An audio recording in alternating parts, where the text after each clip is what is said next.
This is T-Minus Today. My name is Dave, and I'm coming at you with some news.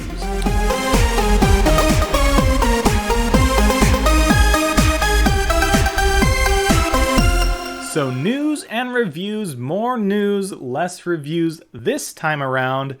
I wanted to talk about some rumors, some announcements, and some other stuff. So let's get right into it. So Jacob Ridley brings us this article. AMD Zen 3 CPUs could be more powerful than expected with a double-digit IPC boost. Now remember, this is just a rumor, but it's probably pretty true. We're probably going to get a 10% boost with the next generation of Ryzen.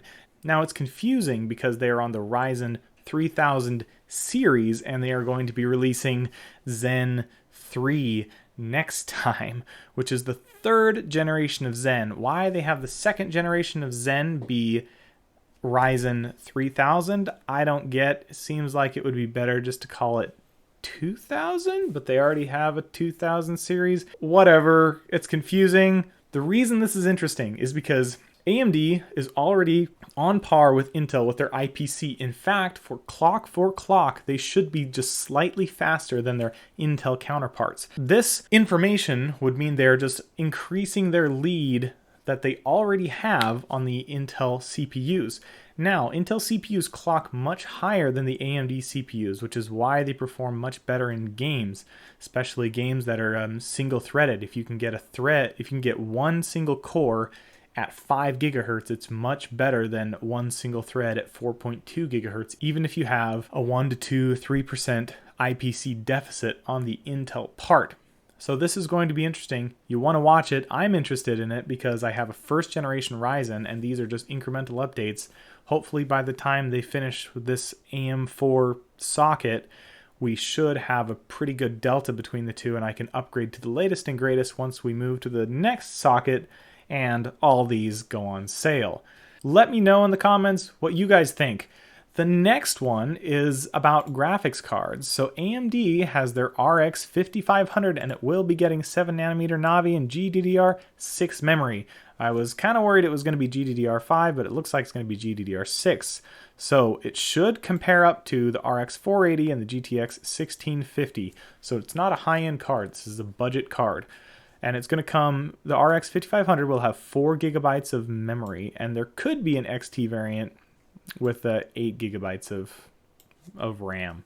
Hopefully it won't pull more than 75 watts and you can just stick it into a pre-built, or if you don't have a really beefy power supply, you can just slap this card into your motherboard and you'll probably be fine.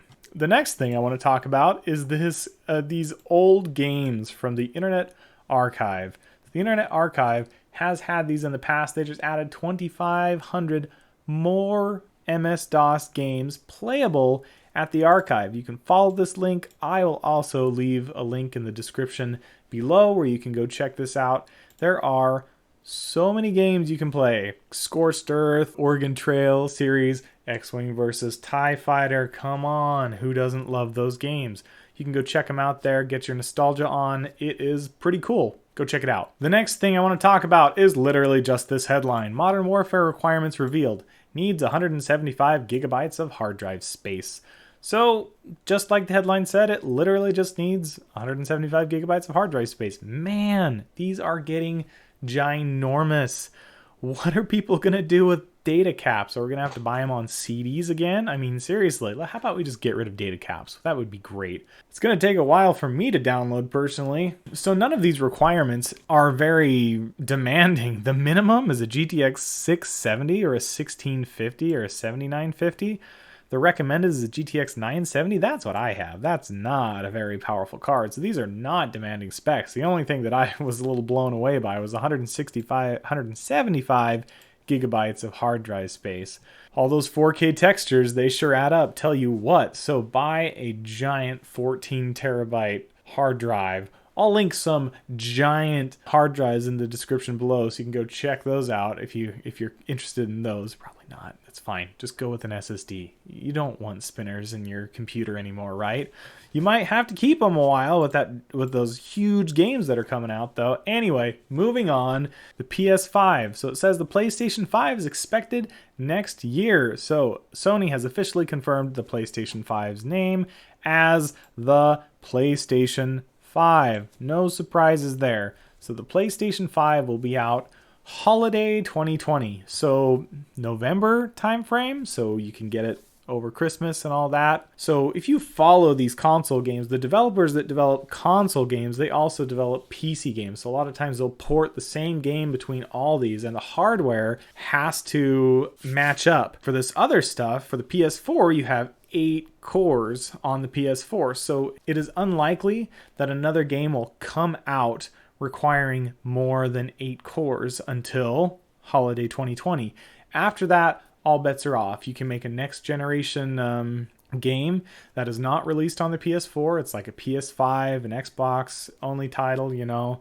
That's for the next generation stuff, and those will have hefty requirements. Once we figure out exactly what the hardware inside these are, we can start building our, really heavy duty computer of the future, because the graphics card from way back when did they get released? In 2013, like the PS4 and the Xbox One? Like way back then, the graphics card was, I think, a GTX 780. So if you picked up a GTX 780 for $500, you could still be rocking that now.